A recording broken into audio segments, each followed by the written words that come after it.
separated your deep ball from everybody else? My deep ball, it has a little secret sauce to it, man. Never get too high, never get too low, but just keep moving. The whole story is Carlos never beat me in any kind of sports in high school.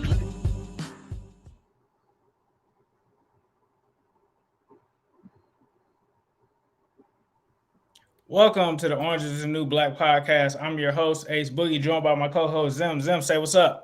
Hello, world. How's everybody doing this evening? We are in for a special treat today. We have none other than Dr. David Chao here with us that is going to talk to us about injuries. Why? Because he's the injury specialist, man, the guy that does it all.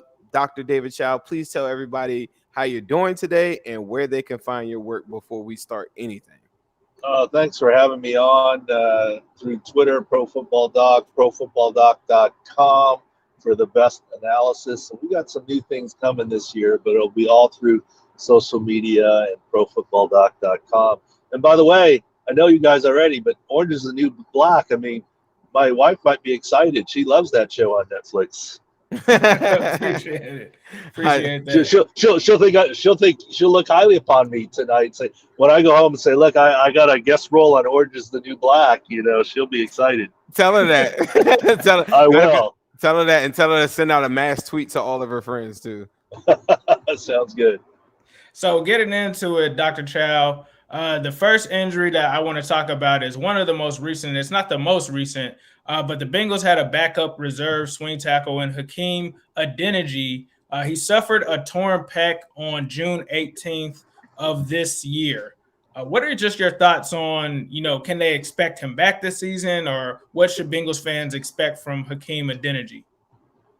Well, pec tendon ruptures, and that's what it is. It's not muscle. Everyone calls it muscle.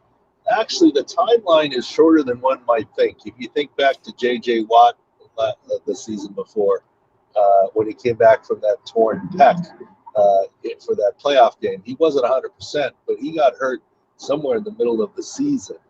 And so early June timeline, 4 months is not unreasonable for a return. He might not be 100%, in terms of what side he plays on and what's the outer arm and where he's at, but I would expect that he could come back this season. It's just a matter of when and how late.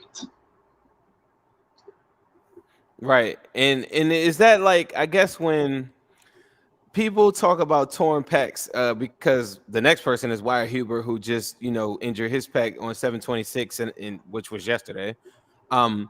But you even made a tweet on it and said that there was a possibility that he could come back at the end of the season. How likely is that? Is the first part of the question, I guess. Well, the issue here is that these pec recoveries are getting quicker and quicker. If you look at baseball, the White Sox center fielder is coming back after I think it's 4 months of playing. But baseball is a little different than football, especially when you're taking on blocks or making blocks, etc., and pushing another 300-pound guy. For him, if he were a vet player and the Bengals were going into the playoffs or meaningful games late, I think he would have a reasonable chance of returning. The hard is he's a rookie, so you're asking him to recover from an injury and step up to a higher level of play with different schemes. And asking people to do two different things makes it harder. Right. Just to go back into torn pec, because that's a common injury, I guess, for Bengals. And, how hard is it, or how much of a freak accident is it, or how hard is it to actually tear your pec? Because we're looking at guys like going back to William Jackson, going back to Trey Waynes last year, torn pec. Now we're talking about Wyatt Huber, Hakeem Adeniji. Those are 4 guys right there. I feel like I'm missing somebody too. Well, that's better than the Saskatchewan Roughriders, who had 4 Achilles tendon ruptures in the same practice a few weeks ago. That is really unheard of. But pec tears do happen. It's almost an annual thing at the combines when combines are normal and they're working out at combines doing bench press. there's usually one poor college kid out of the 300 or so doing bench press that pops his pec during the bench press portion of the workout, trying to really do his best. So it's a eccentric load phenomenon. It's where the muscle acts stronger than the tendon. And the reason why we get these pec tendon tears, these Achilles tears, these ACL tears is that, believe it or not, my pec tendon, my Achilles, my ACL is not that much smaller proportionately than, let's say, recent Bengal Geno Atkins, right? Big, huge D lineman there. Right. And that's why as players get bigger, faster, stronger, you get and you see some more of these. That's just the nature of the game. It's like putting, an off-road vehicle on with the same suspension as your average Ford Escort, Right. But do you think a lot of this might come from maybe mismanagement or something like that? You kind of talked about where a guy goes to the combine and maybe he wants to put up those extra reps to make his numbers look good. Is that something that could be managed better at behind the scenes from weight training in the off season, or is it just so much as it could easily pop based off of the size of the build of your body now matching up with these muscles? Build your body and the way that you do it. I mean, whenever you do a quick, fast twitch activity with the muscle, and usually with sort of a change of direction, that's where the injuries and the issues happen. So there, I look at what we do and we look at injuries. It's not one answer. We're talking about pecs, but if you notice, even in the two players that we talked about, sight unseen, I kind of gave two slightly different answers as to what they can do. The first guy, the swing tackle, depending on which side it is and what side he's going to play on, might come back a little bit sooner. But also, the rookie, right? And so to say PEC equals this many months or this many weeks or any injury, I just don't think that's correct. And that's where that's kind of what I do. And I know no bigger example, and I'm sure we'll get to Joe Burrow when, heck, you had guys on Monday Night Football saying he should sit out for 2021 and come back for 2022 when it first happened. And, I had my reasons to say I thought he'd be okay. So you can't just treat every injury the same and say, well, because the team had this pec injury, it must have been because of this reason. You have to be more careful in the analysis. Right. So one thing that I wanted to ask you about, we have another pec injury with Trey Waynes, and I don't really want to just ask about the injury itself, but sometimes you do this thing where you say, with this injury, this player will come back and hit the ground running, or, don't expect him to be what he was last year until a certain time. With Trey Waynes sitting out the entire 2020 season with that pec injury, what are some of the expectations we can expect for him, coming in without playing last season? Well, I mean, obviously the game of football is not easy, and so it's going to take some time for him to get reacclimated. But I actually have high expectations because as a corner with his pec injury, I mean, as a corner, you make your living, sure, there's press coverage and other things, but you make your living with your feet. And that hasn't been slowed down at all during this entire time. And so I expect him to hit the ground running, so to speak. Definitely.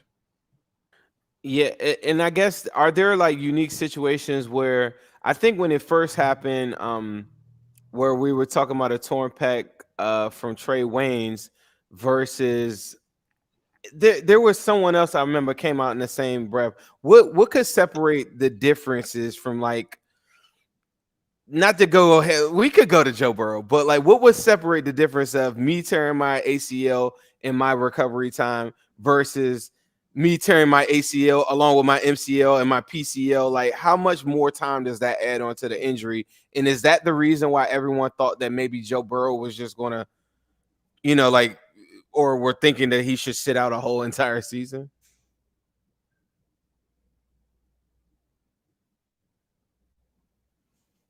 I think the signal. Doc, we still there? So I think we lost Doc for a second. But I think what he was pretty much saying is, every pec injury is different. It really depends on the circumstances, depends on the position, where they're playing at, what they can do. So I think honestly, that was good news. I think that he said about Trey Waynes. I mean, obviously with him being a corner, he's more so using his feet. He said obviously there's some, jamming and coverage and stuff like that, but utilizing his feet with the footwork is what's going to matter. So I would take that as it's better to depend on Trey Waynes coming back from his injury than it would to be like, CJ Uzoma, who's coming back off of an Achilles injury. Obviously, he has to use his feet to run routes, to plant and kind of block guys and stuff like that. So that's how I kind of took it. So I think that that's good news on the Trey Waynes front in terms of that. We're waiting for Doc to get back in. Zim, is there anything you wanted to add on to that? Yeah, I want to say while we got some time, please make sure you check out my man Ace's new shirt design he's got there in the background. I don't know if you guys can see it. It's the Migos, Tyler Boyd, T. Higgins, and Jamar Chase. That's on newstripecity.com. He also has a bottle of my favorite sauce that is from Midwest Barbecue with my man Tim over there. And his wife, a lovely couple, lovely food, and I'm hungry. So if you're listening to this and it's anywhere near lunchtime, please make your way over to Midwest Barbecue. And also make sure that you get a whole lot of orange. There's been a whole lot of orange going out this week. So definitely be sure to pick up your shirt from Whole Lot of Orange. There's several different ones, all types of players, all dope. Be sure to check that out on zimhude.com. All right, I think we got Doc back. Doc, are you with us?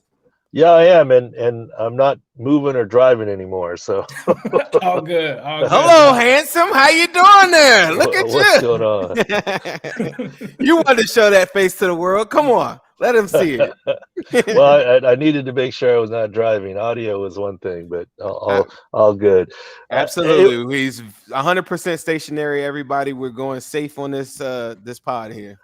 Yeah, and so I was saying, and look, you can't. What we do here, if anyone says this, player A had this, so player B should do the same, that's just way too simplistic. That's like saying this wide receiver A runs these routes, wide receiver B should be running these routes because he's the same height and weight. It just isn't the case. It's very individual, and that's kind of what I try and do as I look at things. I mean, I heard people comparing Joe Burrow to Carson Wentz.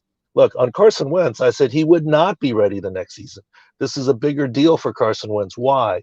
Because it was a multi-ligament injury, but it was his PCL, LCL, whereas Joe Burrow's was ACL, MCL. Yes, technically multi-ligament, but medically very different. And that's one of the reasons I've had optimism on Joe Burrow, et cetera. So I think, people ask me on Twitter all the time, can you tell me how you know? I mean, yeah, do you have 3 hours? I mean, it's not that simple. Look, I'll let you in on a little secret here, you guys, first, that things have gotten so busy for us and all the things that we do that we are going to add some other medical professionals that worked only with pro teams. That's sort of our calling card. So it's not just doctors, it's doctors who, not doctors, and not just doctors know what they're doing, but doctors know what they're doing who worked with pro teams and know the what we call insider knowledge side of things, not insider information, but insider knowledge to give the best for people. And look, I'm trying to show those guys what I've learned over the last decade and across 17 years looking at video when I studied it. And it's not a 1 hour lesson. It's not a, so when people say on Twitter, what do you see here? And can you tell me why that this is or isn't an X tear? I'm like, it's a little more complicated than that. And there's a lot of nuances. Right. So for the people that don't know, Doc, please let them know like your background. Like some people may not be familiar that you were a professional team doctor before. Well, I think that's the difference, right? And that's what gives me an unfair advantage. It's the insider knowledge here. And so for 17 years, when I was the head team physician for the San Diego Chargers, I would see a guy on the field, on the sidelines, in the locker room the next day after an MRI. And then I usually would have, so we know exactly what he had and what we thought about the injury. But then I would usually have about half hour, 45 minutes before my meeting with the general manager upstairs. So I made it a habit of going into the video room, and the video guys were awesome at pulling all the, coaches film and game film and editing it for us to show us.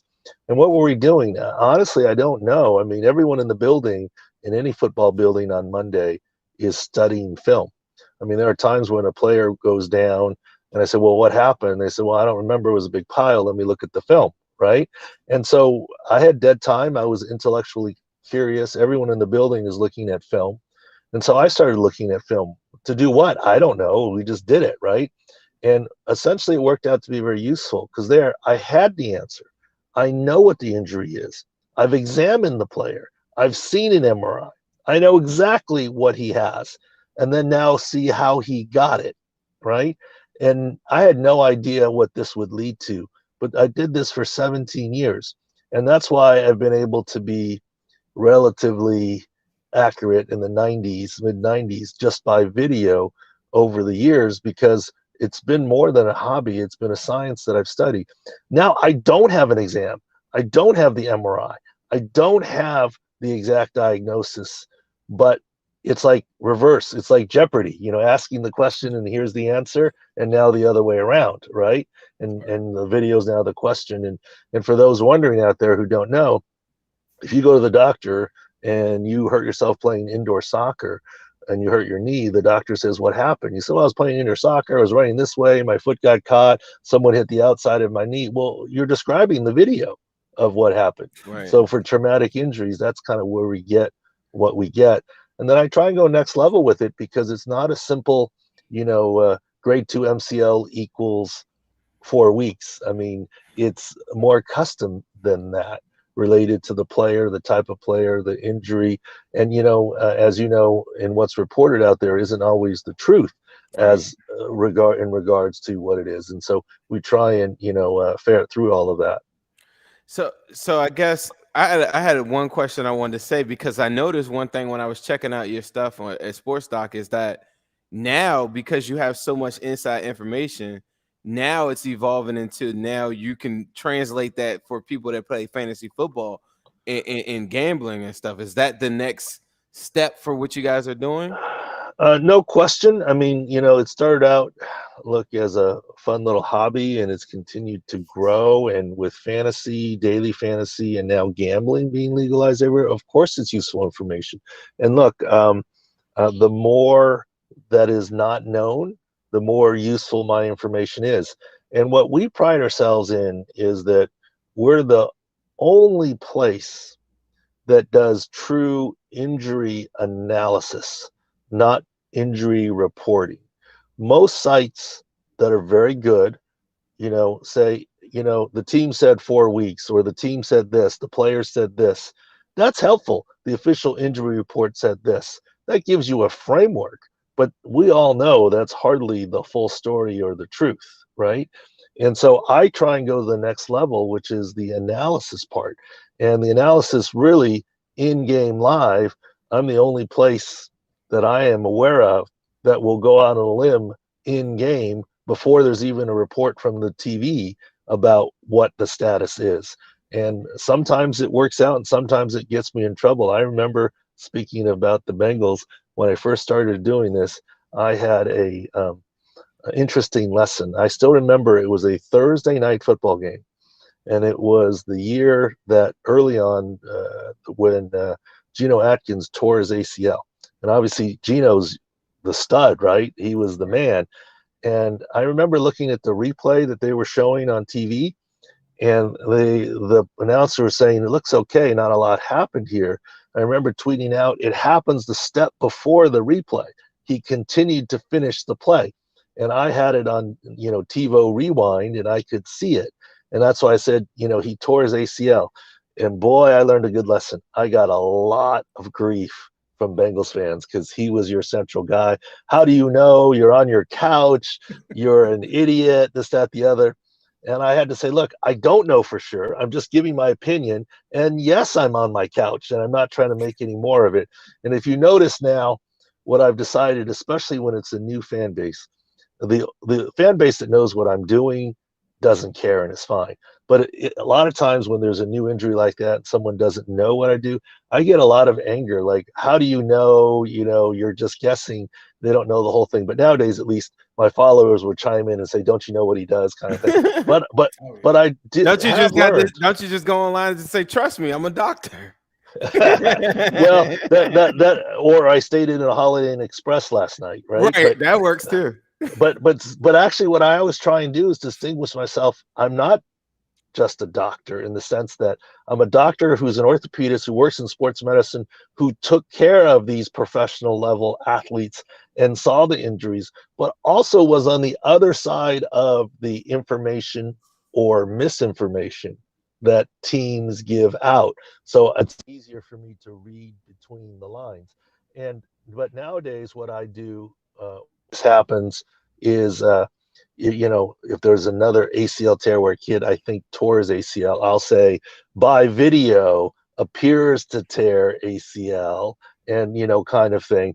And I think it probably is a better way. So I learned that lesson from Cincinnati Bengals fans. Oh, I mean, you were right though. I mean, you were right. I think me and Zim, I know I definitely vouch hard for you because I've been a fan of your work from afar, and you are the only person that I've ever seen. It can be Monday Night Football or whenever it's on. You'll talk about every single injury that happened earlier in the day, and I think that's great to have you there because it kind of cuts through the fluff. If you know what I'm saying, like you talk about the reports that are going out there and some of the misinformation, and I always go to you because I know that I'm going to get the direct answer. Well, and what's funny is if you go to my Twitter site, ProFootBallDoc, you'll see the pinned tweet, and you'll see the war room or command center.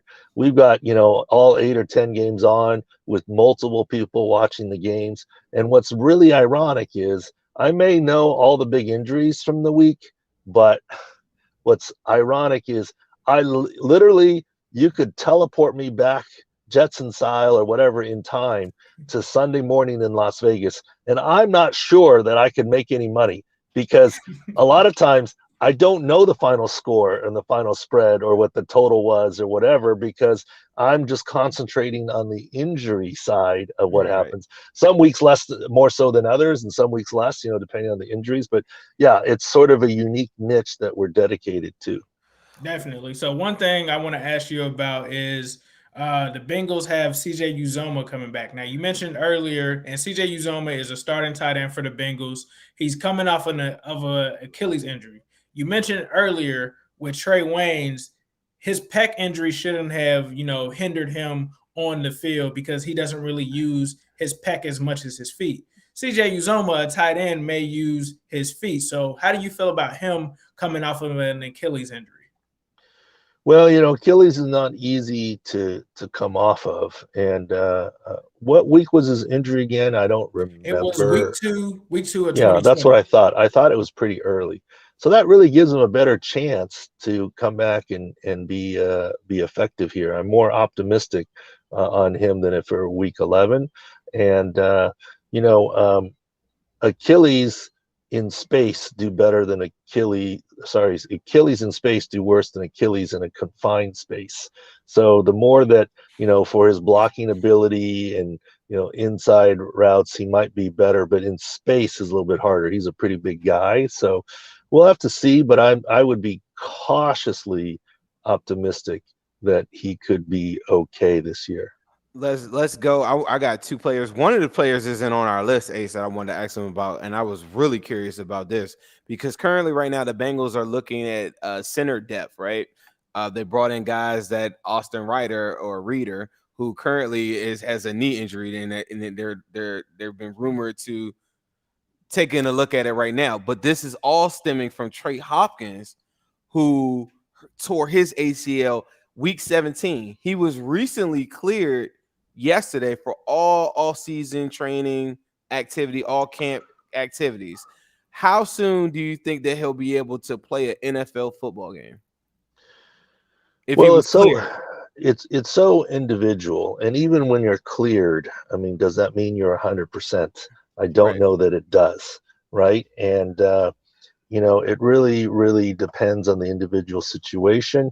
Obviously the footwork, I would be more concerned about footwork and other things in a pass set than I would in a Right. straight ahead run block situation. But center is a very cerebral position. You got to get back into the game.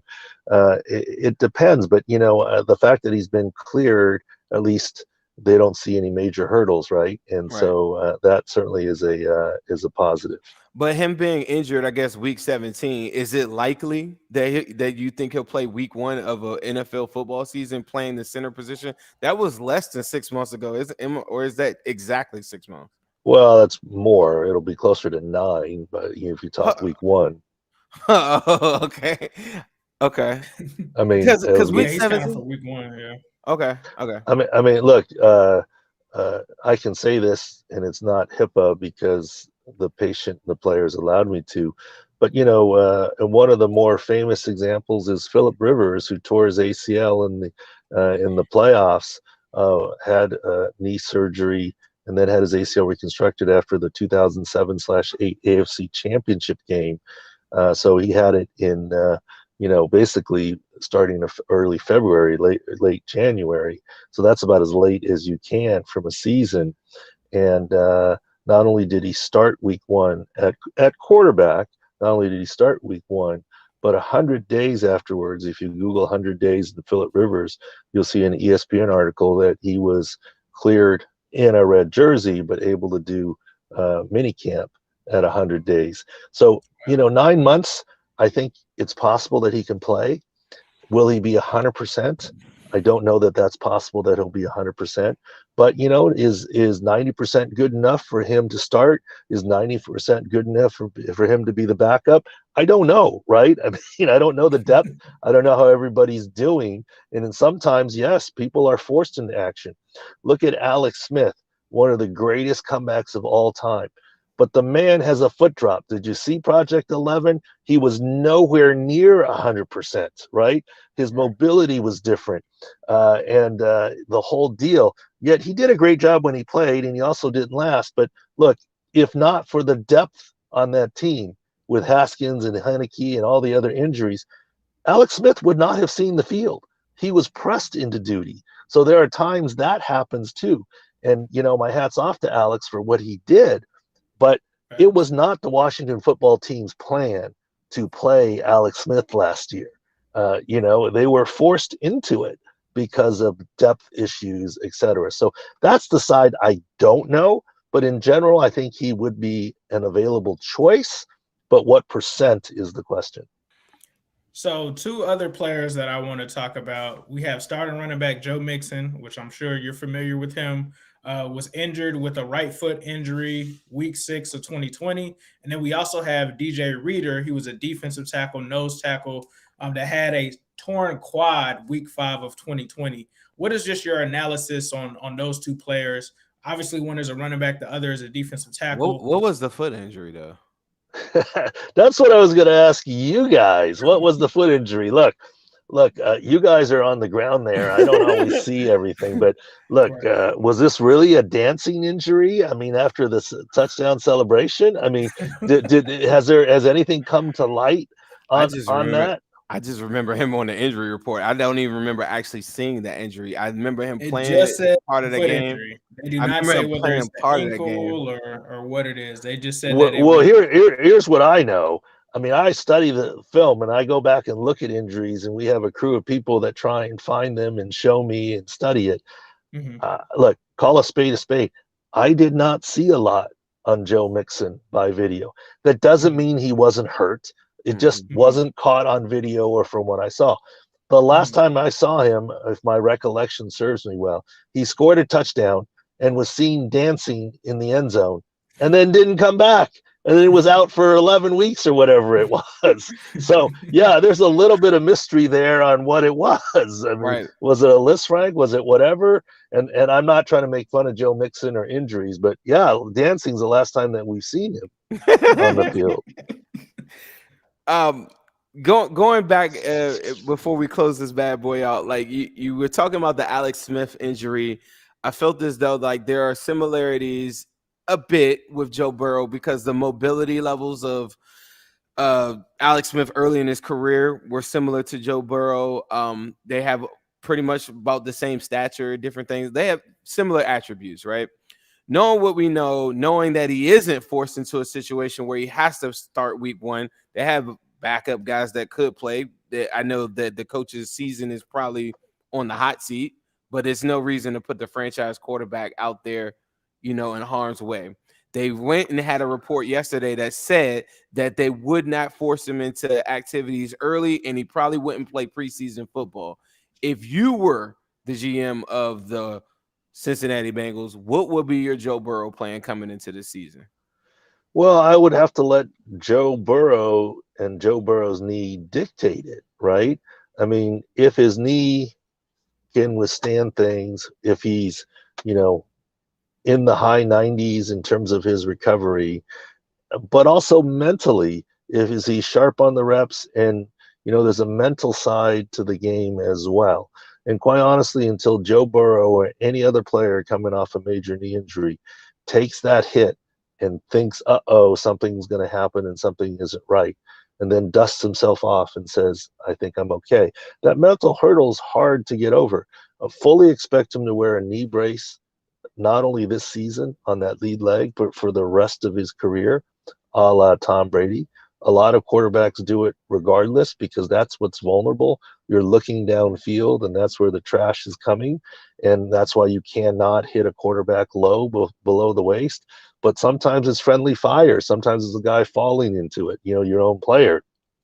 Sometimes someone is blocked into it. So there's a mental side of it as well as a physical side of it. And the other side of it is he's your future. And the last thing you want to do is put him in games where he isn't ready to go physically or mentally and ruin his confidence. And, your coach is still new. I would imagine he's got quite a bit of rope, and no one's going to say, why aren't you playing Joe Burrow if he thinks that's what's best for the long term? So I think you're okay there. But with all that being said, I would be somewhat surprised if he wasn't your opening day starter. Look, and it's very individual. Phillip Rivers, and I'm not trying to just go back on whatever, but Phillip Rivers never played in the preseason throughout his career. He always wanted to play in the preseason, etc. But a couple of things. Number one, he was a delayed signing, right? And, and didn't play, and he ended up doing fine when he did. So the bottom line is, that's just been the norm. He and LT didn't see much time ever in the preseason, right? And Phillip did play some ultimately, but the bottom line is some players are okay with that. Some players want to see the reps. My guess is if Joe Burrow is a player that wants to see the reps, he'll lobby his way into playing some this preseason. If he's a guy who's okay with not, then he'll probably listen to the coaches saying and the GM saying don't. So there isn't a one size fit all answer for this, but you're going to have to let the need dictate it. But I actually am fairly high on Joe Burrow. Unfortunately, too many people are high on Joe Burrow that I didn't really get him in any of my fantasy drafts. So one thing that I got to ask you is it fair to expect Joe Burrow to continue where he left off? Because he was on fire last season, and a lot of people didn't think that he played like a rookie. Should we temper those expectations, or should we feel like Joe Burrow can come back and still be that guy? Well, look, I've always said this, and he got hurt in the pocket, right? And in general, you get hurt a lot more outside the pocket and then in the pocket statistically. So what he has going for him, he's a mobile quarterback. And in general, he doesn't run routinely as part of that. He runs when he has to, right? And he's mobile when he has to be. So I think that's a good formula for keeping him more out of harm's way. And really a lot of this, to me, the number one attribute and worry here is not going to be his knee, but mentally, his sophomore year, etc. And look, he's got the same coaches, he got the same system, he's been working mental reps, etc. He's been started sharp with some success. I would be relatively confident that hopefully he can get on that same trajectory. But, football's a very difficult game, right? I mean, you can head in the wrong direction very easily. But so far, I'd be optimistic. I mean, do I think his knee is going to be 100% week one? No. I think he's going to be stronger as the year goes on. Do I think his knee is good enough to be able to perform? And if he listens to the scheme and lets the play come to him, and he's in a comfortable system, which he seems to be, I would be fairly optimistic about him. However, here's the only other side to worry about. This is just me as a pseudo football guy. I don't love anointing quarterbacks early. I think a lot of quarterbacks can have early success. Look, the one exception was Patrick Mahomes. When they benched Alex Smith for Patrick Mahomes, I said, what are the Chiefs doing? I had no clue. I saw him 2 games and I said, this player is different. They know what they're doing. Other quarterbacks, I was never sold on Jared Goff completely. I was never sold on Jimmy Garoppolo completely. Right. Look, one of the 2 things I'm internally proudest of, I said Jared Goff was going to be fine for that playoff game with his thumb with the Seahawks and would be the starter. And I was wrong. And people got all over me. And my logic was he played all the week 16 fourth quarter with no tape, nothing on that thumb. It was an IP joint dislocation. He's now got a pin in it where it's stable. He's had 2 weeks. I don't see how physically he's not the starter. Right. But when he wasn't the starter, I went on record doubling down saying there's more to this story, that there's something hidden here. And I even did some podcasts saying hiding behind health, right? And I thought the Rams were hiding behind health.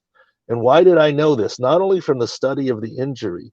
If you go back to that game, the Rams only activated, who's the quarterback they started? John Wolford, right? Mm-hmm. They only had John Wolford and Jared Goff, 2 quarterbacks. Right. If Goff is not 100% healthy and there's any question mark, name one team that goes into a regular season game, much less a playoff game, with 1.5 healthy quarterbacks. You would activate Blake Bortles. Because one hit to Wolford, if Goff has an issue, you can't go Denver Broncos with COVID and run a wide receiver out there in the playoffs, right? So when Blake Bortles was inactive, that told me Goff was for sure healthy. Yet he didn't start, and he also finished the game. So after the season, I doubled down again saying, I'm telling you, either they think Wolford is really good and he's really close to Goff, or Wolford's down here and they think Goff's not that far away. Look, Tom Brady, when he dislocated his thumb before the playoffs, was starting. Phillip Rivers in Indy with the whole, turf toe issue wasn't practicing, but he was starting, right? I mean, so that tells you something. And then that same podcast, I said, Jimmy G, his high ankle didn't fully make sense to me, how his timeline and everything. And I remember having Lonnie Paxton, a former teammate of his, on, and I, as the guest, and I said to Lonnie, do you think it's possible that this is like Jared Goff? They're hiding behind health. And he agreed it potentially was. And look what happened. They traded up to the number 3 pick and got Trey Lance. Right. Not that they hate Jimmy G, but, that they didn't see him as the long-term guy. They don't hold him as high regard. You got to look at those coaching staffs, too. Those are 2 coaches that know exactly what they want, and they know exactly what they need to get over that hump. Yeah, and that's where, I know I got off on a tangent there, but I'm saying that I'm close to anointing Joe Burrow. But the only worry is the sample size so small that the defenders, like, for example, using baseball as an analogy, the first time or 2 through a pitching rotation, through the lineup, the pitcher, that AAA pitcher gets the best of a lot of major leaguers. But that 3rd time, watch out. They've seen some of the pitches now, right? So do they have a book on Joe Burrow now where they've now had an offseason design and the system where they can defend it a little bit better? And that's where you see some of the sophomore slumps or jinxes. Hopefully that won't happen to Joe Burrow. But there's other factors beside his knee, obviously. One thing that I think was going to help you anoint it is that we're going to send you some Joe Burrow gear. That's going to be one major step, because we need you walking around like sharing the good gospel of Joe Burrow's the savior of Cincinnati. We need you to walk around and tell the world that, because that helps our cause out. I had one really, really big question. a lot of Yes. people. So we have a different world that we live in on Twitter and Instagram and stuff. So when we go online, anytime the Bengals have an injury, the first thing somebody says to us is fire the staff, get rid of everybody, the whole entire training. Every single a guy could be out for 1 week, fire the whole entire staff. They think that, and this might seem a little crazy in your world. I'm on the outside. I'm the minority that just says, "Hey, luck of the draw, whatever." Like more than average Bengals fans or Cincinnati for the last decade have said that the training staff is not up to par, and that is the reason why we have so many injuries. Do you have any thoughts on that? Let me give you two general things, and of course, in order to really know, you got to analyze the specifics. But you know how in the beginning of every season, there'll be a poll of what do you think the team's record will be. Let's say ESPN will do it from their beat reporter, their main beat reporter, and it turns out that the average record of the league is 9-7. It's never 8-8. So you're always a little more optimistic on how your team will do. And if you did the opposite ranking, which is a ranking of what